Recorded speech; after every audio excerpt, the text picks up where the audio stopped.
but don't extend it beyond a certain period of time, and then I will have a problem with it. But right now, it's 2 weeks removed. He's chilling. I have no problem with it. Yeah, go to Hawaii and zen yourself away. Exactly. Go chill out. Do what you need to do to ease your mind. Right there. And I got no issue with it at all. I think that the big thing for me with Aaron Rodgers is I feel like if you saw the way that the question was asked to Aaron, it was more so I feel like Aaron Rodgers knows he's going to play. He's taking time, which he's in this moment, which is fine. But I think a lot depends upon who the Green Bay Packers decide to put around him, which he talked about later. Let me tell you this, though, JC. So the media outlets are a little different now. So you got a little more access to certain things. Yeah. If you rewind to when Aaron Rodgers first came into the league, if this was the postseason and it was over with, he wouldn't be asked those questions maybe once because they caught him in an exit interview. So he was asked in an exit interview, and then he goes on about his business until he shows up at the Super Bowl for some event, but they're not going to ask him that either. They're just going to be like, oh, man, how your mind doing? You understand what I'm saying? So times have changed where the access to the football player, athlete in general in the offseason is greater now.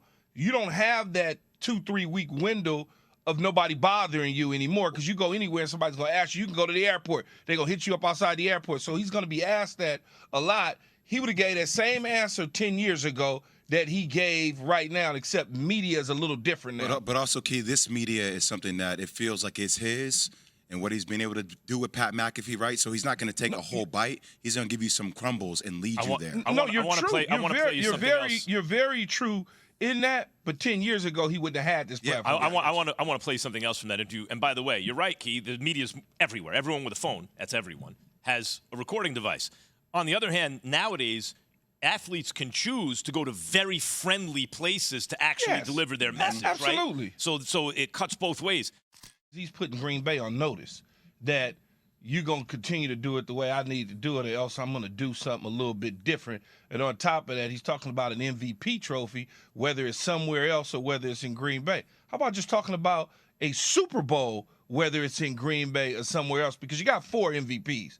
You don't need another MVP. What you need is another Super Bowl to separate yourself from Brett Favre if you stay in Green Bay, or to separate yourself and put yourself in rare company with quarterbacks that have 2 or more Super Bowls that was elite, that was carrying teams, that played for a very long time. That would be my message to him, but that's also what I heard from him is that he's putting the Green Bay Packers a little bit on notice to let them know, hey, I'm still in control here. Key, you're damn right he's putting the Green Bay Packers on notice, right? I'm okay with the MVP talk. That doesn't bother me. Like, I've been around dudes like MJ who are crazy competitive, who want to win MVPs. They might channel conversations around winning championships, of course. But wait, Jay, I don't want to cut you off, but you just did. He got 6 of them. I know, but Key, listen, because it's what he said afterwards that we didn't get a chance to play that sound, is when you talk about MVP, like that's almost people questioning how talented he is. People calling him washed, right? He's like, oh, you want to call me washed? Okay, cool. I had a down year. I'm going to come back and I'm going to beat your head in again. Yep. But also at the end, he talked about, well, it depends upon what our team does. Locker room guys, because culture's big to me. Like David Bakhtier, right? Like, are they going to bring him back? You talk about Alan Lazard. He's a free agent. Are you going to bring him back? Randall Cobb, are you going to bring him back? Like he talked about, Robert Tonyan, like he's on a 1-year deal. Are you going to bring him back? So a lot depends upon his guys that create the culture that he feels comfortable with. He needs them to be on board for him to come back. I think let me just reconcile what you both just said.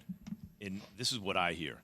He is actually looking out for his guys. Yes. But the way he's delivering the message, particularly when we play the sound bites, can make him sound self-centered, right? This is where leadership and knowing how to deal with the media can come in. Like, I think about Derek Jeter a lot. Derek Jeter was once asked, I think it was by Steve Serby. You remember Steve Serby, Key? How can I not? He was talking to me the other day. So he asked him in one of these like Sunday conversations, whatever they called the column, what's the one thing, and this is the height of Jeter's powers, and he's won a bunch of World Series, and he won World Series MVP, never won an MVP in the regular season, though. Deserved one, never got it. 1 or 2. And he said, what's the one thing you've never done that you want to do, right? The one thing you haven't. and he said, I want my 5th ring.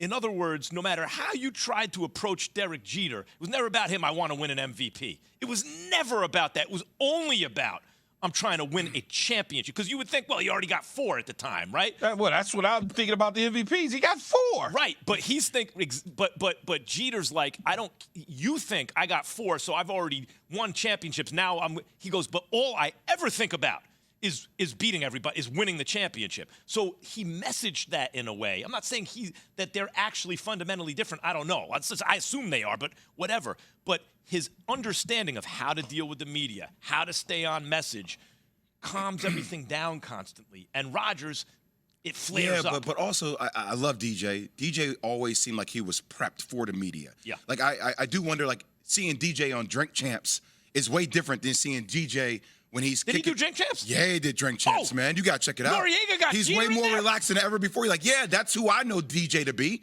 Like, so there is a part of Aaron Rodgers, he's with his crew. Like, I actually want to see behind the curtain when it's not like a prepared comment. I don't think there's anything wrong with it. Jeter on Drink Champs. How am I not aware of this? Come on, man. You got to get up on that. Got 3 kids, 3 jobs. Jeter's on Drink. All right. Thanks for watching ESPN on YouTube. For live streaming sports and premium content, subscribe to ESPN Plus.